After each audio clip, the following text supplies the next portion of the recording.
પોરબંદર જિલ્લાના અંબારામા ગામે તળાવમાંથી માટી કાઢી ખેડૂતોને આપવાના બદલે બહાર વેચાતી હોવાના ગંભીર આક્ષેપો થયા છે, જે અંગે જિલ્લા વિકાસ અધિકારીને લેખિતમાં રજૂઆત કરવામાં આવી છે। અંબારામા ગ્રામ પંચાયતના ઉપસરપંચ નીતિશ અર્જન ઓડેદરાએ મીડિયાને આપેલી ઇન્ટરવ્યુમાં જણાવ્યું છે કે અંબારામા ગામમાં સ્મશાનપુરીની બાજુમાં 1298 સર્વે નંબરમાં આવેલ તળાવમાંથી છેલ્લા 1 મહિનાથી માટી કાઢવાની કામગીરી ચાલુ છે, જે માટે જિલ્લામાંથી જે પરમિશન આપવામાં આવે છે તેમાંથી એક આયવાના 1200 રૂપિયા અને ટ્રેક્ટરના 250 થી 300 રૂપિયા ઉઘરાવવામાં આવે છે, તેમજ બહાર ગામ આ માલ મોકલવામાં આવી રહ્યો છે। સુજલામ સુફલામ યોજના અંતર્ગત તળાવમાંથી માટી કાઢી ખેડૂતોને આપવાની હોય છે, તેના બદલે માથાભારે તત્વો દ્વારા મનમાની ચલાવી આ માટી બહાર મોકલવામાં આવી રહી છે, જેનાથી સ્થાનિકોને મોટી નુકસાની થઈ રહી છે। ઓછામાં ઓછા 8 થી 10 હજાર ફેરા કરવામાં આવ્યા છે। સંજય મોઢવાડિયા નામનો આ શખ્સ ત્યાંથી બહાર ગામ માટી વેચવા મોકલે છે। આ બાબતે અધિકારીઓને ઘણી વખત રજૂઆત કરવામાં આવી છે, પરંતુ અધિકારીઓ દ્વારા કોઈ એક્શન લેવામાં આવતા નથી। સિંચાઈ વિભાગના અધિકારી મુકેશભાઈ ઓડેદરા, પોરબંદર જિલ્લા વિકાસ અધિકારી બીબી ચૌધરી, જિલ્લા કલેક્ટર એસડી ધાનાણીને અનેક વખત રજૂઆત કરવા છતાં આ બાબતે ન્યાય મળેલ નથી તેવા પણ આક્ષેપો કરાયા છે। નીતિશ અર્જન ઓડેદરા, ઉપસરપંચ અંબારામા। નીતિશભાઈ, તમારા ગામનું કયું તળાવ છે જ્યાં માટી કાઢવાનું ચાલે છે, કોણ કાઢે છે અને કેટલા રૂપિયા લઈને માટી આપે છે? અમારા 1298 વાળો અંબારામા ગામનો સ્મશાનપુરીની બાજુમાં તળાવ છે। 1298 સર્વે નંબર વાળો તળાવ છે અને ત્યાં હાલમાં આજ છેલ્લા મહિનો દિવસ ત્યાં હાલે અને જે માટી કાઢવાનું જે પરમિશન આથી જિલ્લામાંથી આપવાનું હોય એમાંથી પૈસા એક આયવાના 1200 રૂપિયા અને ટ્રેક્ટરના 250 થી 300 રૂપિયા અને 12 ગામ આ માલ મોકલવામાં આવે। સુજલામ સુફલામને નિયમ મુજબ ખેડૂતને અદગટ માટે હોય તો એ બધો માથાભારી વ્યક્તિઓ છે એ બહાર માલ મોકલે તો ખેડૂતને મોટા નુકસાન છે અને ઓછામાં ઓછા 8 થી 10 હજાર ફેરા ત્યાંથી મોરમના સોફ મોરમના કાઢેલ છે અને હાર્ડ મોરમ પણ ઉપાડેલ છે। કેટલી વાર અધિકારીઓને રજૂઆત કરેલ છે તો કોઈ ધ્યાન દેતા જ નથી રજૂઆતને। 1298 વાળા તળાવમાંથી ના અંબારામા તળાવ છે ખાલી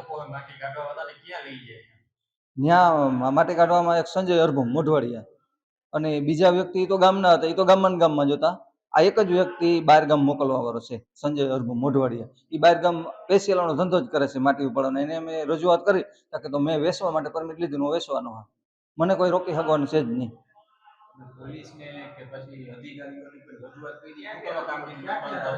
મેં મુકેશભાઈ ઓડેદરાને વારંવાર રજૂઆત કરેલ, અરજી કરેલ, જિલ્લા વિકાસ અધિકારીને રજૂઆત કરેલ, કલેક્ટર શ્રીને રજૂઆત કરેલ, પણ એનો કોઈ અમને ન્યાય મળેલ જ નથી। હા, એના રેકોર્ડિંગ છે।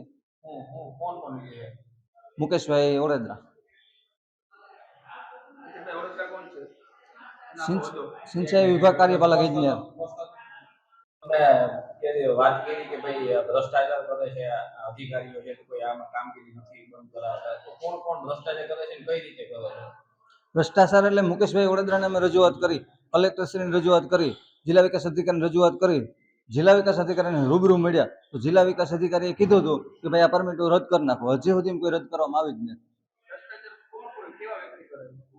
ભ્રષ્ટાચાર કરવામાં જે સંજય અરભમ મોઢવાડિયા છે એ મારી વાડીએ આવે જાનથી મારી નાખવાની ધમકી પણ આપી કે જો અરજી કરીને તો મારીને દાટી દે, લાશ પણ કોઈ ઉપાડવા નહીં આવે।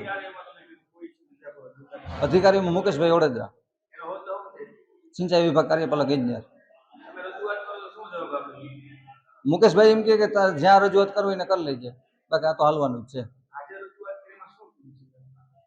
એ તો જ્યારે મીડિયા વાળા હોય કે બીજા અન્ય વ્યક્તિ ત્યારે અલગ વાત કરે અને અમે આવીએ તો પણ અલગ વાત કરે। જીઆર નું મને કઈ મગજમાં છે જ નહીં, અમને કોઈ જીઆર બતાવ્યો જ નથી।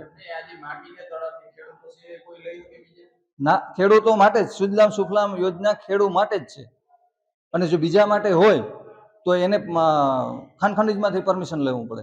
તો આજે જો આ રીતના માટી વેચાતી હોય તો ખેડૂતને નુકસાન છે, ગ્રામ પંચાયતને નુકસાન છે, પછી ખાન ખનીજને નુકસાન છે. ખાન ખનીજમાં જો ખાન ખનીજ પરમિશન આપતી હોય અને એ હોય તો એકસ્ટ્રા ગામની ગ્રાન્ટ પણ મળે. તો આ તો ગામને એકસ્ટ્રા ગ્રાન્ટ ન મળે, સરકારને કંઈ ન મળે, અને આ તો ઓછામાં ઓછા 5 થી 10 લાખ રૂપિયાનું આ નુકસાન જ છે ગામનું. આ કમાઈ ગયા એમને. તો એ એટલું જ હોય તો અગાડી ગ્રાન્ટ મળે પંચાયતનો. હા, 7 થી 7 નો નિયમ એમાં કાયદેસર પરમિટમાં લખેલો છે. છતાંય રાતના કાઢે, દિવસના રાતના, રાતે 3 વાગ્યા સુધી ચાલુ હોય, 8 વાગ્યા સુધી ચાલુ હોય, 4 વાગ્યા સુધી ચાલુ હોય. એ મુકેશભાઈ વડોદરાની રજૂઆત મેં કરી હતી. જો આ રીતે બહાર માટી વેચાય તો ખેડૂત ગ્રામ પંચાયતને નુકસાની થાય છે, ખાણ ખનીજને નુકસાની થાય છે. ખાણ ખનીજ જો પરમિશન આપે તો સરકારમાંથી ગ્રાન્ટ પણ મળે, પરંતુ આ રીતે માટી વેચાય તો સરકારને કંઈ ના મળે, ખેડૂત અને ગ્રામ પંચાયતને પણ કશું મળે નહીં. અને આ માટી વેચાણમાં ઓછામાં ઓછા 8 થી 10 લાખનું નુકસાન છે, તેવા પણ નીતેશભાઈએ આક્ષેપ કર્યા છે. નિપુલ પોપટ સાથે અશોક થાનકી, ગુજરાત ન્યૂઝ, પોરબંદર.